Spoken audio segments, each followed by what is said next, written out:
नमस्कार। Super India news TV में आपका स्वागत है। मैं हूं राजेश आर्य।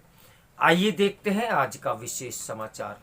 मदरसा छाप विधि महाविद्यालय इंदौर लॉ कॉलेज का मामला बताता है कि इसकी जांच परख होनी ही चाहिए कि शिक्षा संस्थानों में आखिर पढ़ाया क्या जा रहा है। हमारे शिक्षा संस्थानों में क्या पढ़ाया जा रहा है, इसे लेकर रह सवाल उठते रहते हैं, विशेषकर तब जब किसी पाठ्यक्रम में लिखे गए आपत्तिजनक अंश सामने आते हैं।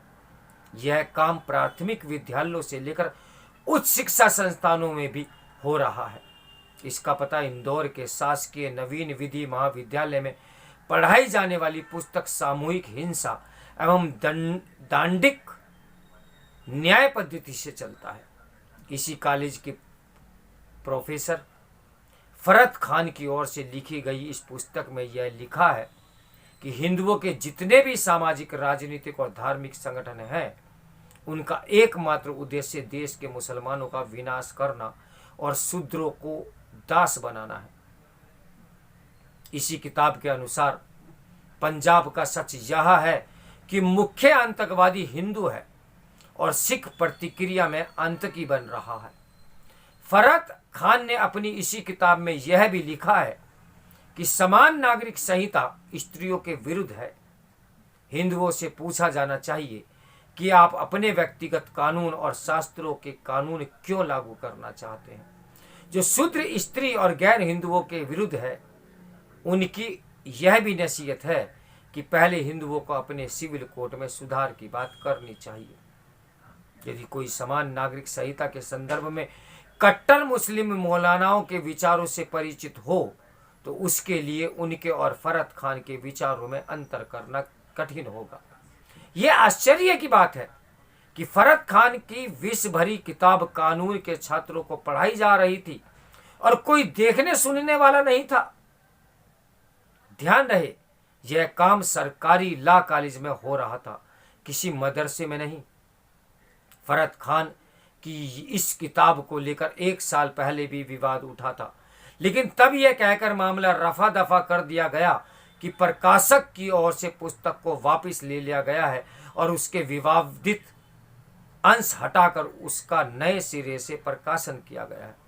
पता नहीं कैसे इंदौर के सरकारी लॉ कॉलेज में पुरानी पुस्तक ही प्रचलित में थी, क्यों थी, इसका जवाब किसी के पास नहीं।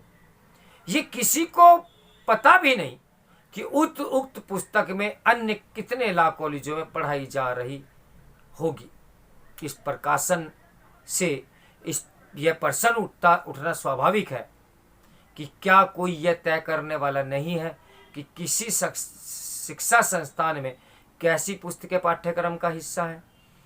विधि महाविद्यालय मदरसे नहीं है और नहीं हो सकते हैं, वहां कुछ भी नहीं पढ़ाया जा सकता। वैसे कुछ भी तो हरगिज नहीं पढ़ाया जा सकता, जैसा फरत खान की पुस्तक के जरिए पढ़ाया जा रहा था। कल्पना करो कि यदि किसी सरकारी लॉ कॉलेज में इतना आपत्तिजनक पाठ्यक्रम पाठन का हिस्सा हो सकता है, तो उन शिक्षा संस्थानों और विशेष रूप से मदरसों में क्या पढ़ाया जाता होगा जिन पर सरकारों का कोई नियंत्रण नहीं है। ऐसे मदरसों के नियमन संचालन में दखल और असर रखने वाले मुल्ला मौलवी किस तरह फरत खान जैसे मानसिकता से लैस हैं, इसका पता हाल में गुजरात चुनाव के दौरान तब चला जब अहमदाबाद की जामा मस्जिद के शाही इमाम शब्बीर अहमद सिद्दीकी यह कहते नजर आए कि मुस्लिम महिलाओं को चुनाव में टिकट देना इस्लाम के खिलाफ है। इस्लाम में महिलाओं का इस तरह लोगों के सामने आना जायज नहीं है। अगर ऐसा होता है तो उन्हें मस्जिद में आने से नहीं रोका जाता। जब अपनी महिलाओं को विधायक, पार्षद बनाओगे तो हिजाब को कैसे महफूज रखोगे। साफ है कि शाही इमाम न केवल मुस्लिम महिलाओं को पर्दे में रखना चाहते हैं, बल्कि वे महिलाओं को दोयम दर्जे का समझते हैं। हैरानी नहीं कि इसी कारण उन्हें बुर्के और हिजाब में रखने की जिद भी होती है। शब्बीर अहमद सिद्दीकी ने जिस मानसिकता का परिचय दिया वह नई अनोखी नहीं। इन दिनों केरल सरकार की ओर से कुटुंबश्री अभियान चलाया जा रहा है। इसके तहत लोगों को यह शपथ दिलाई जाती है कि वे अपनी संपत्ति में बेटे बेटियों को समान हिस्सा देंगे। जब इस अभियान में मुस्लिम समाज के लोगों ने भी भाग लिया तो कुछ मुल्ला मौलवी आग बबूला हो गए।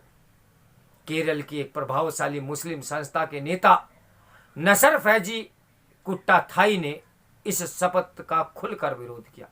उन्होंने कहा कि यह शपथ शरीयत सिद्धांत के खिलाफ है। कुछ मुस्लिम संगठनों ने उक्त शपथ लेने वाले महिलाओं को काफिर तक करार दिया। इनमें वह संगठन भी है जिसके प्रमुख नसर फैजी कुट्टाथाई हैं। यह वही नसर फैजी कुट्टाथाई हैं जिन्होंने विश्व कप फुटबॉल शुरू होते ही केरल के युवकों को चेताया था कि अल्लाह की इबादत करो, फुटबॉल की नहीं। उनके मुताबिक फुटबॉल एक लत बन रही है और इससे इबादत प्रभावित हो रही है। बीते दिनों एक अन्य मुस्लिम नेता और मौलवी मौलाना की पदवी से लैस आल यूनियन यूनाइटेड डेमोक्रेटिक फ्रंट के अध्यक्ष मौलाना बदरुद्दीन अजमल का बयान भी चर्चा में रहा। उन्होंने जनसंख्या के मामले में अपनी बात रखते हुए कहा कि हिंदुओं को मुसलमानों के फार्मूले को अपनाकर अपने बच्चों को 18-20 साल की उम्र में शादी करा देनी चाहिए। इससे संतुष्ट नहीं हुआ जा सकता कि कट्टर मुल्ला मौलवी जैसी मानसिकता रखने वाले फरद खान के खिलाफ कार्रवाई की जा रही है और उनकी किताब को इंदौर के सरकारी कॉलेज से हटा दिया गया। लेकिन अहमदाबाद के शाही इमाम और नजर फैजी कुट्टाथाई जैसे मुस्लिम नेताओं के सोच का मुकाबला करना आसान नहीं दिख रहा है। जो भी हो, यह आवश्यक है कि किसी को इसकी जांच परख करनी चाहिए कि शिक्षा संस्थानों में आखिर पढ़ाया क्या जा रहा है। तो मेरे साथ बने रहिए सुपर इंडिया न्यूज़ टीवी की ब्रेकिंग न्यूज़ के लिए। नमस्कार, मैं हूं राजेश आर्य।